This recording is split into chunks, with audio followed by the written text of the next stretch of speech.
Hi everyone, this is Jeff. And this is Russ. When we first started Home on the RNG, we began it as a series of videos, and we produced quite a few before we realized it really works better as a podcast. Whoops-a-doodle. So we apologize if any of these early episodes have any visually heavy references that don't transfer to the audio medium. Whoops-a-doodle. Thanks for listening.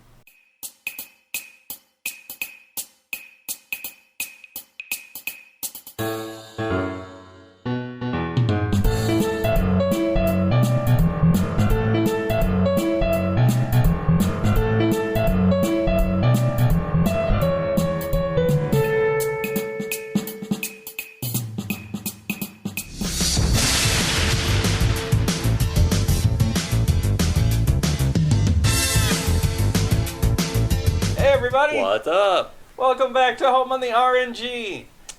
We're here again. Can you believe it's been this long? I really can't. Today we are going to a new system. It's a system I have never owned before. Today we played Lunar 1 on the Sega CD. I know, right? I never had a Sega CD either. Well, there we go. Let's find out more about Russ's history with not having a Sega CD in personal history.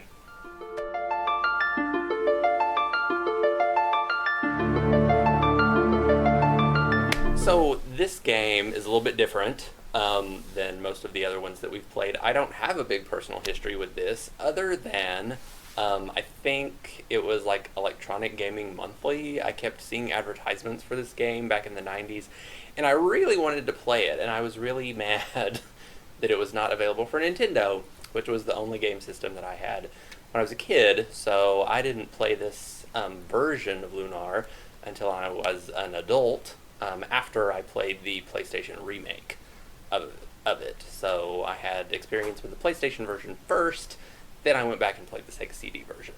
So, like a lot of the games that we play, I got nothing.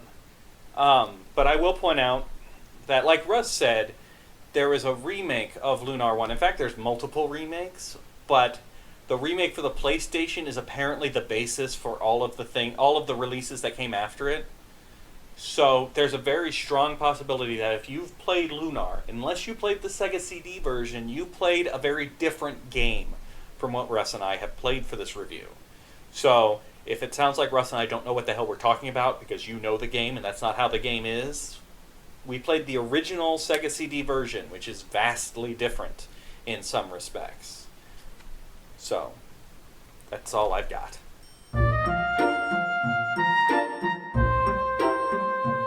So, I have again my little story synopsis. A series of small adventures lead our child hero to accidentally help a wizard bent on world conquest. Now, with the fate of the world and his childhood friend's life in the balance, he must gather the power to save the world. That's very dramatic. Well, it turns out to be quite the dramatic tale. It is.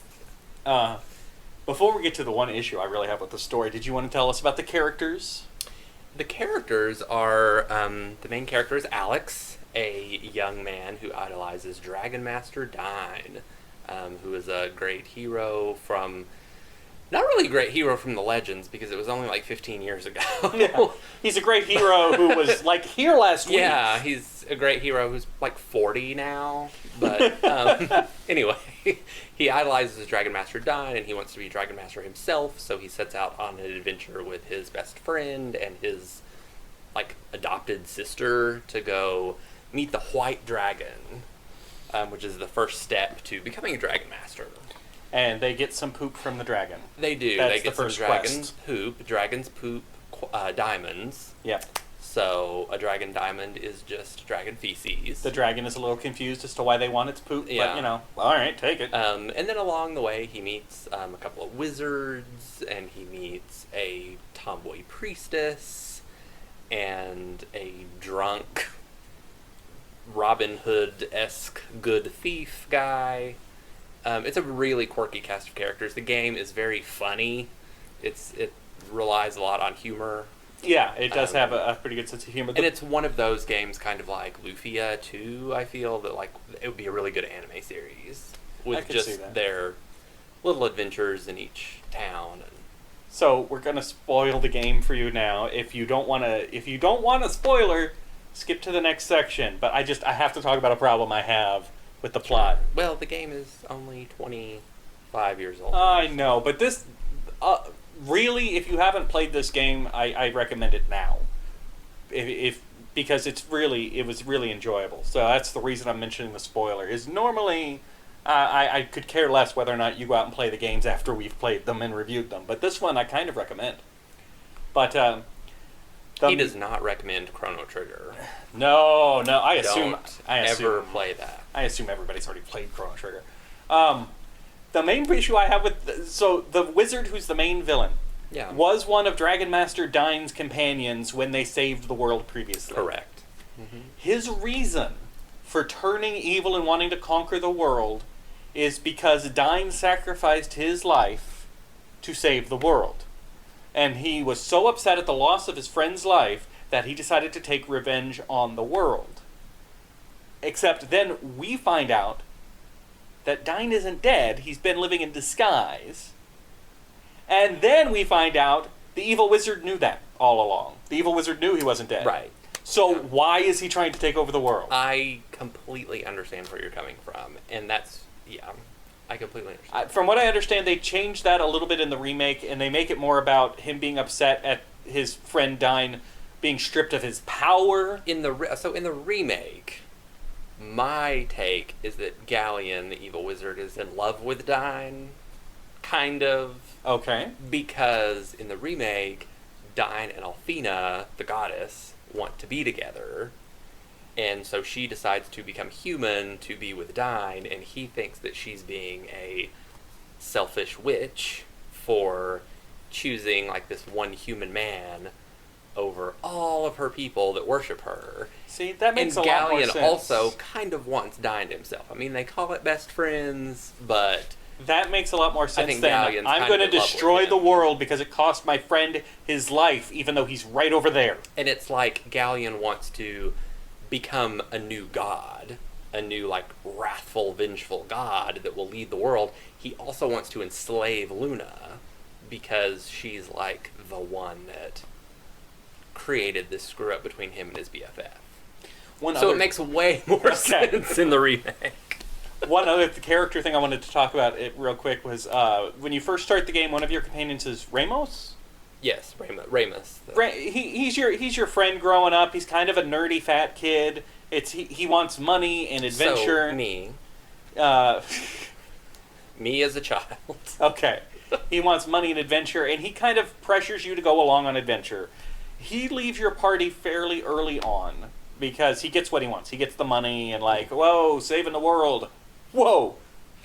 Too much. But you actually get to see him a couple of times further on down the story. He opens up a shop, and you get to go and visit with your old friend. And I kind of like that touch. That idea of this character has left the party, but they still get to have a story. Their story still progresses. Yep. And at the very end, his shop has some of the best items in the game. And at the very end, he goes, hey, you're my friend. You're trying to save the world. Take whatever you want for free, as much as you want. You can literally go to this store at the end of the game and get the best healing items, the best mana restoration items for free, as many as you can carry. Mm-hmm. What RPG has done that? I know. And it makes so much sense. Yeah. You're best friends. And you're saving the world. Right. He's all the other RPG shopkeepers are just opportunists.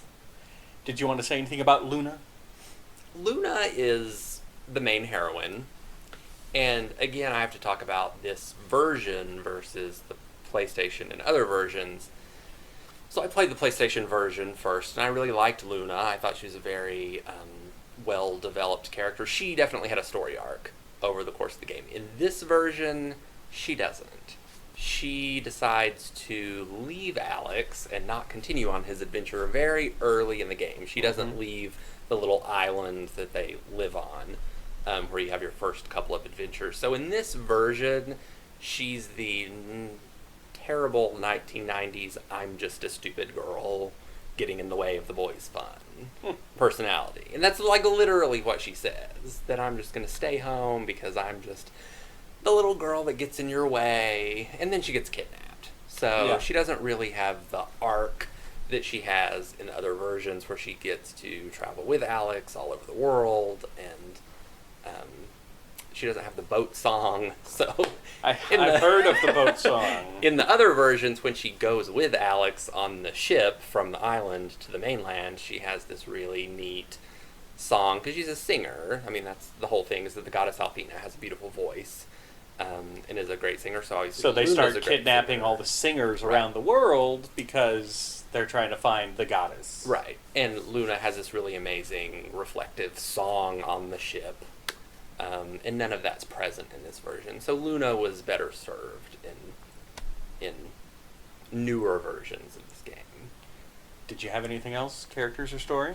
Not really. I mean, I think we pretty much covered it. It really relies on humor. There's like this old inventor that you meet who has bad beer. Yeah. And so his assistants have to be like people that, what do they say? They like don't have olfactory senses. Yes, they have no sense of smell. Yeah. So, the characters are all pretty charming. I'll say this about the story.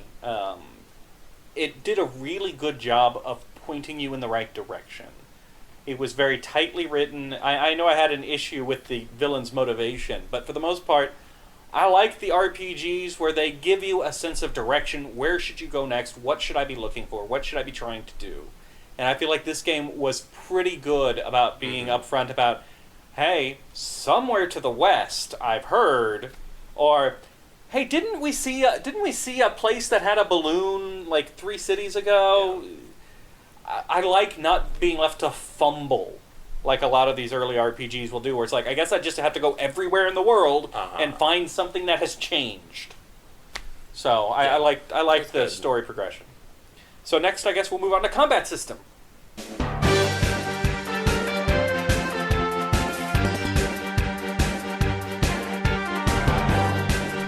This is the first time we've seen a combat system that's constructed like this. The characters don't stay static during the combat. Right. They actually move across the battlefield. Now, you don't control their movement. Right. You tell them which enemy to hit, and they will move towards that enemy to strike, and they have to be within range, and the enemy does the same thing. And they get multiple movements per turn, so you can have them move towards an enemy and they might move twice and get closer to it. Different characters, and as they level up it changes, but different characters have a set number of moves they can make and attacks they can make per turn. Mm-hmm. So you'll get a character who can move twice and then attack twice, or attack 3 times, or move once and attack 4 times, or move twice, attack once. There's also ranged weapons. You'll equip characters with bows and arrows, and they won't have to move near as far to attack enemies further away. So, in theory, there's a lot of strategy to this combat system. In practice, no.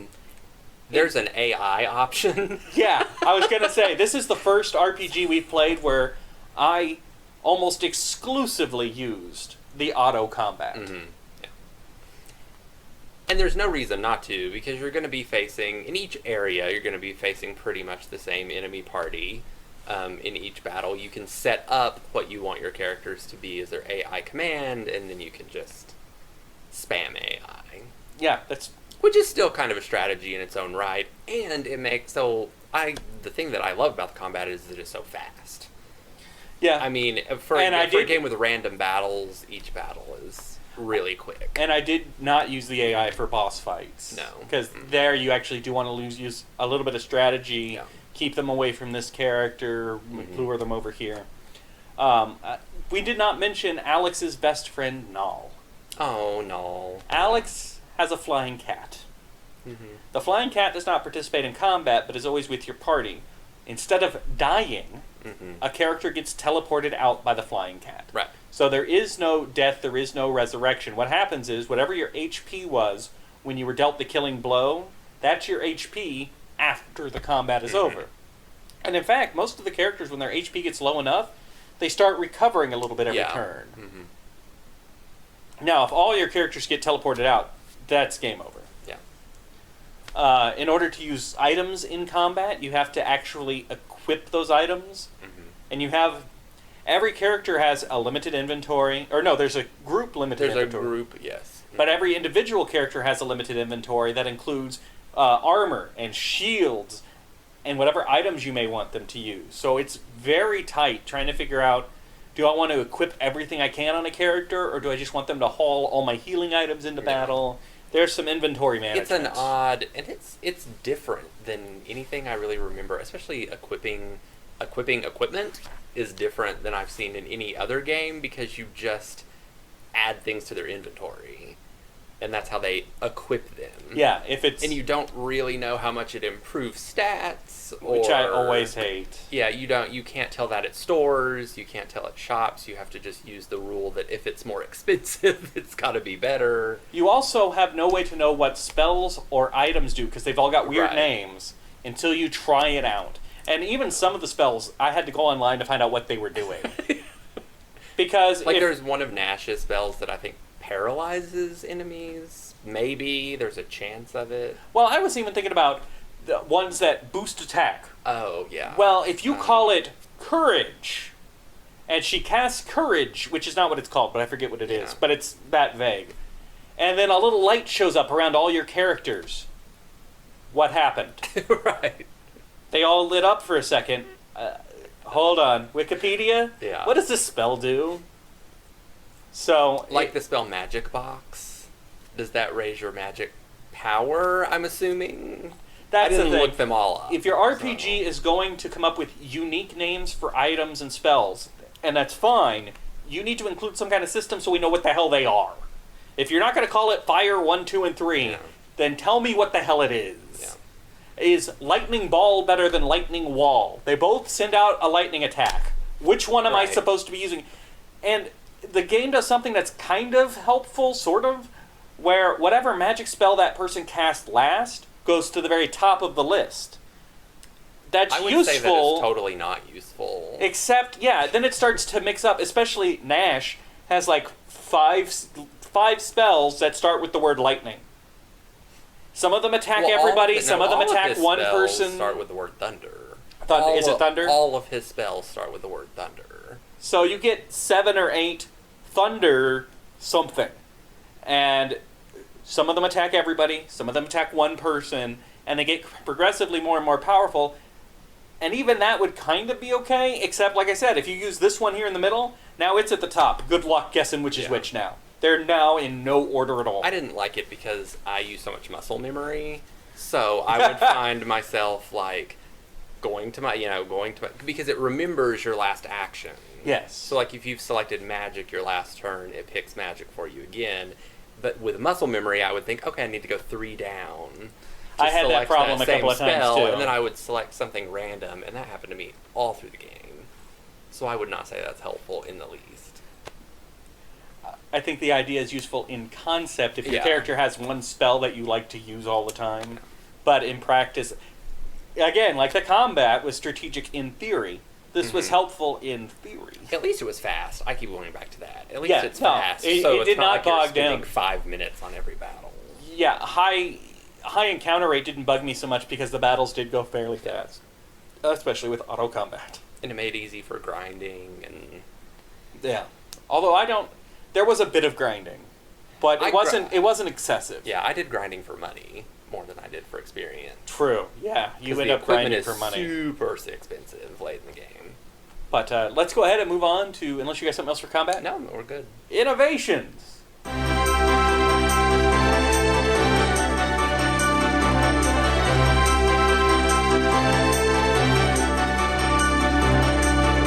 So this is the first time that we've had a game that actually had voice acting. Oh, yeah. Mm-hmm. And what amazing voice acting it was. Wasn't it great? Oh. Alex! There you are, Alex. I've been looking all over for you. My friends, you are the first adventurers to visit me in a long time. Good morning, Alex. You're late again. Did Ramus ever find you?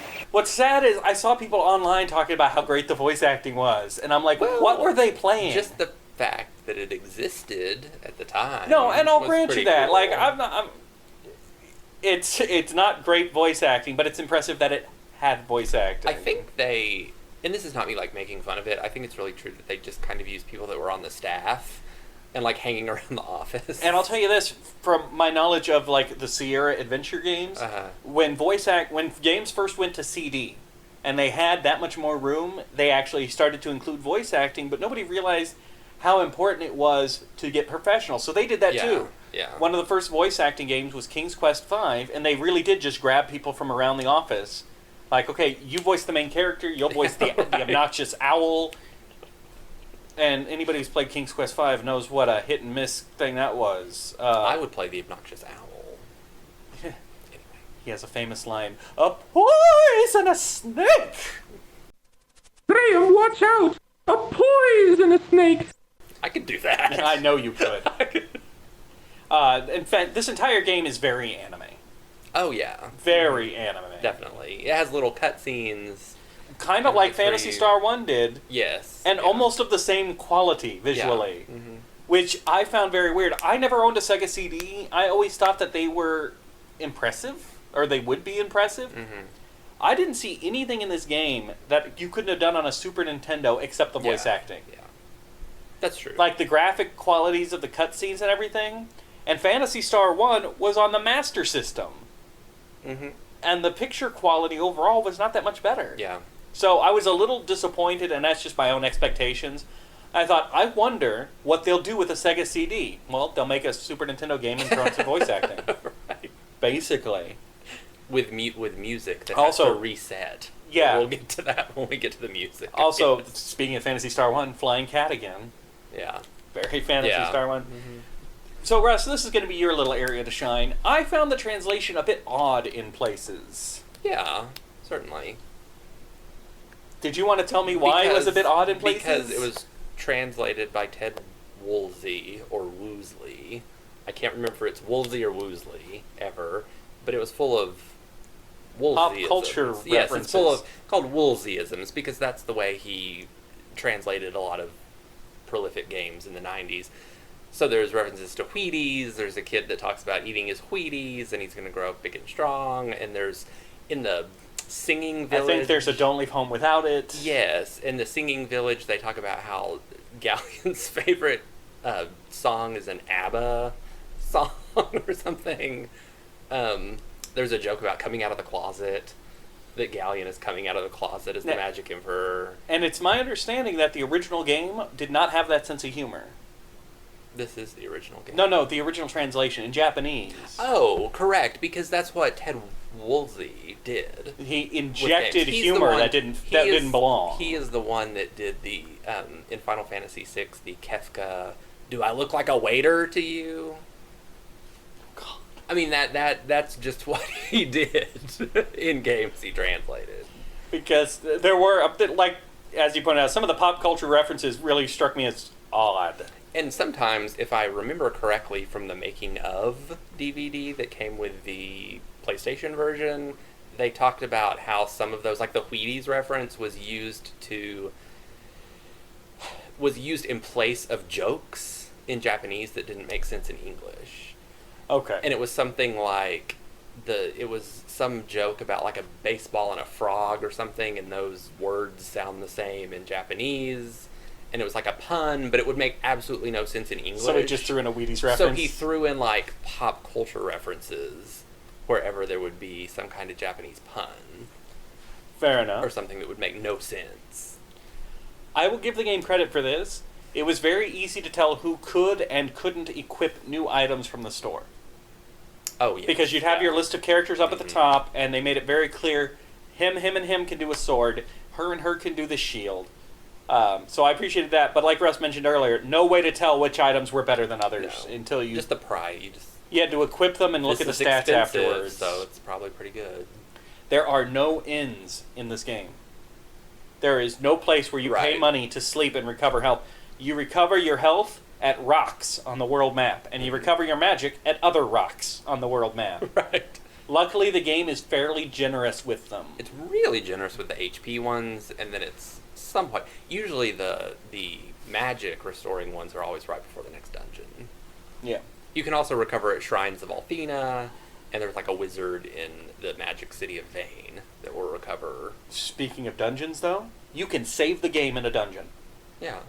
That's not common. No, it's really not. No, usually games are like, hey, you go in that dungeon, have fun. You can only save on the overworld. Right. But you can save in the middle of a dungeon, anywhere, anytime, which is good, because a little bit like Arcana, you never quite know where the boss fight is until you just step on it and boss! Stumble upon it. Mm-hmm. And the dungeons, some of the dungeons are really straightforward, and then some of them are like crazy mazes. Yes. Yes, there were some where I needed to get a map, and there were others where, I got this one, it's easy. The game also sometimes gives you XP for completing a quest. Mm-hmm. Not just fighting a boss, not just fighting monsters, but like, hey, I got the dragon helmet. Here's a buttload of XP for the party. Yeah. Mm-hmm. I kind of like that. It made me feel like I was getting somewhere. It made me Right. feel like I was It's like getting a trophy in a PlayStation game nowadays. Like, okay, cool, I'm getting somewhere. I'm moving along. It was a little pat on the back. And then the last thing I've got is there was a lot of party switching early in the game, in the story. Mm-hmm. The story had a lot of, Yeah. all right, this character joins you, now she's gone, now he's here, now he's gone, now he's back. Yes. There was a lot, and I kind of like that. Yeah, no, I like that too. But as you'll see in the footage that I captured, reorganizing your party. Did you do that in the party menu? I stopped after a while. Because hopefully, because you edit the videos, so hopefully at this very moment, you put in a clip which I took on purpose of me just trying to arrange my characters in the order that I wanted them in the party. I have no idea the rhyme or reason how you do it. I did it once or twice. And it's just me like... But it wasn't easy, and then it was randomly. undone the next time somebody left or Yes, entered. I know. So. You have to redo it every time somebody enters or leaves the party. And I wanted Nal to be at the end of the party since he's not actually he always in has to combat. follow Yeah, Alex. no, you can't move him. Yeah. So, did you have any other innovations? Anything else that stuck out to you as interesting or unique? No, I think we pretty much covered it. Which brings us to our next topic, the one that we are experts on. Yeah. Music.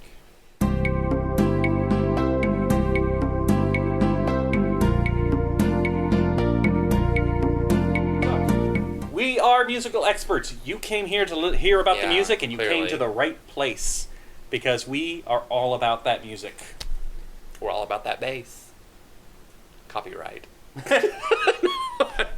I was tempted to start singing, but I'm not Russ. The music was composed by Noriyuki Iwadare. It actually won Best Music for a Video Game Award in 1991 when it came out. Which is odd because it doesn't strike me as... I mean, it's familiar to me, but it's not like a Chrono Trigger soundtrack or even that opening song of Luvia, something that I really associate. It was okay. It struck me as pretty short and repetitive loops. Yeah. And again, I kind of expected more for the Sega CD, especially when you compare it to the next game we're going to review, which was for the NES. And yet the music is so much more amazing. I feel like they weren't pushing the envelope at all. No, it was kind of just generic fantasy RPG music. But apparently it won awards. It did win an award. And the guy who composed it, whose name is Noriyuki Iwadare, went on to compose all the music for all the Lunar remakes and everything like that. He also did some arranging for Super Smash Brothers songs. and Phoenix Wright. He's apparently the composer for Several of the Phoenix Wright games. Several Phoenix Wright games, which are amazing. I've played them a little bit. Oh, I love them. We should make the princess play them. As a lawyer, she might actually get into him. Hey, princess, there's a video game about being a lawyer. I think a lawyer would just point out all of the inconsistencies. Well, it's Japanese law, though, so it'd be fine. We could just say, no, that's how the law works in Japan. In Japan, they use a spirit medium to... Every case has a medium. Okay, Yeah, we're getting I a think little we off got off track. the rails. Yeah. I don't really have Yeah, much it else was- to say about the music. no. It didn't... It's recognizable. I mean, that initial little theme is recognizable to me, but it's not. Now, I have heard from Great. people that the PlayStation remake music is much better, Russ mentioned the boat song. Apparently Yeah. the boat song is very famous in video game music circles. Yes, and because the boat song gives Luna character development that she was never allowed to have in this version. And it was actual decent singing Yes. and music Mhm. and It's an specifically written actual for the game. professional singer. Long before Final Fantasy VII started that tradition. Was it 7 or 8? I think it was 8. 8 had the Eyes on Eyes Me on Me. song. Don't roll your eyes about 8. I will roll. You're not the boss of me. You're not my real dad. I love 8. 8 is if you're gonna play one Final Fantasy game. Oh no! You shut You your play damn. 8.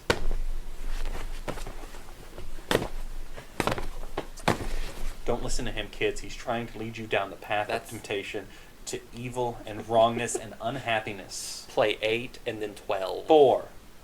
You play 4, you play 5, you play 6, then you stop. You can play 7 if you have to. If somebody's got a gun to your head, then you stop. You play 8 and then you play 12. Moving on! And then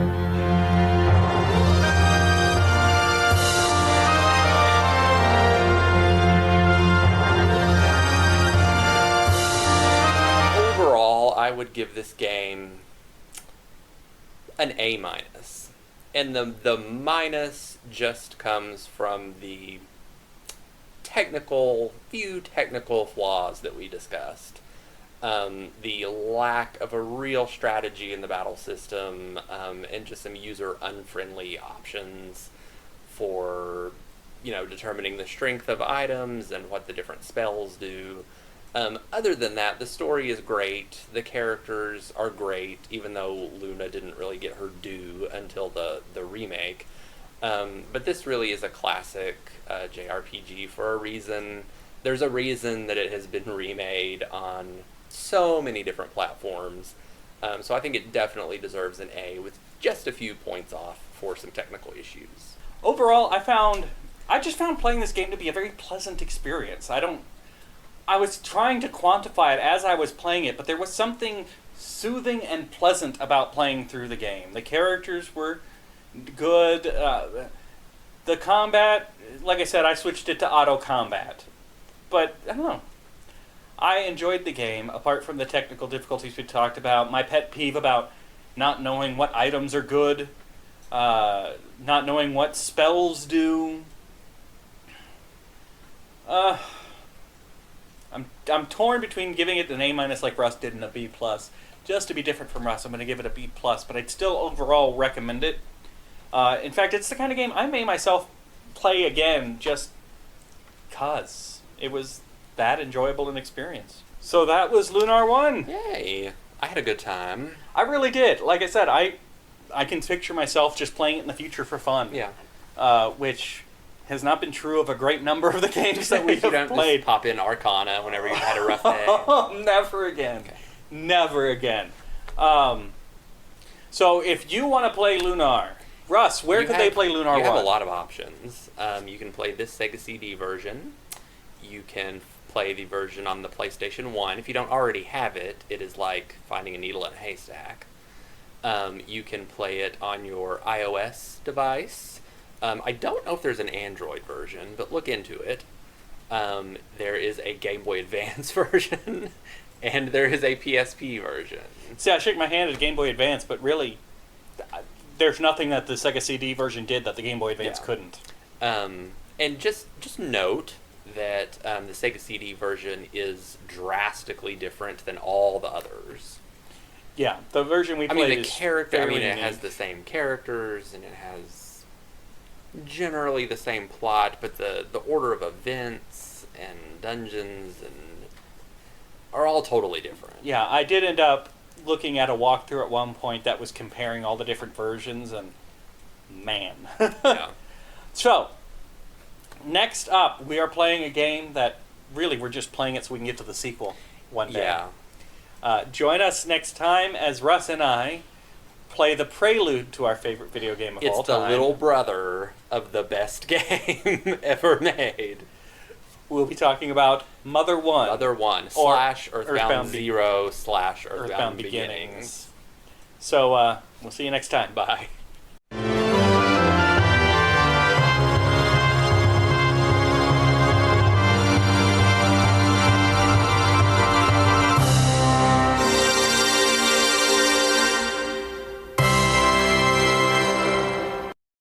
Home on the RNG is a presentation of Mad Centaur Productions. You can find Jeff on youtube.com/Centaur Productions or on Twitter at Jeff Centaur. You can find Russ on Twitter at RussMac25. Thank you for listening, and remember, it's dangerous to go alone. Take this podcast with you. When I was but a child. When I was but a small child. Just gotta get it all out of this system. Here, the first time. Oh, let me pop my neck. Should I move over? I feel like You should move that way. way far apart. We should be far apart. We've got a whole frame to fill up. Oh, God damn it. Let's do it. Never. Let's talk. Never. You should really aim your bow more towards the camera. Let's talk. Yes, Russ, you should present to the camera. So, this is... Nobody's laughing at God in a hospital. Nobody's laughing at God. I blame you for this. Nobody's laughing at God when you're starving or freezing or so very poor. Maybe you should just put this as part of the clip and stop doing it. I always do. I put this stuff at the end as bloopers. But everyone's laughing at God. It when you're never at a stops party him. and you hear a good God theme joke. I don't remember all the words to that. Thank song, God. But I do like that. So, this is the first time...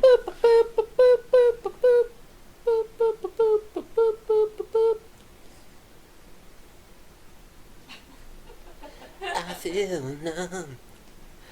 I feel numb. So we're going to stop taking breaks in between sections, I think. I feel numb. It takes too long to get his attention. Do you need Adderall? Probably. It's the camera. I get giddy. I don't know why. Russ, it's just you, me, and the princess I hanging out know. in front of the entire internet. I'm entertained. So this is... should we just do a show of me singing?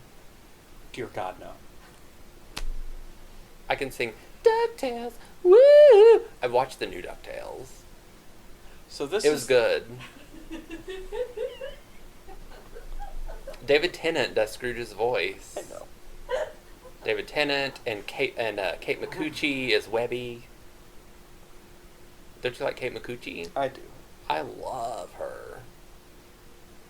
I do like Garfunkel and Makuchi. Oates. You like McCucci?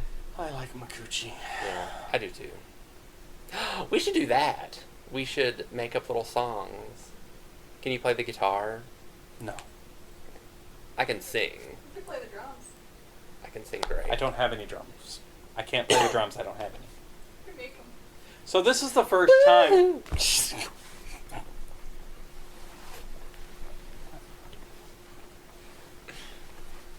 Could you imagine me being an actor? I hate my life so much. You broke everything! Friend, travel down the road and back again. Your heart is true. You're a pal and a confidant. And if you threw a party... Okay.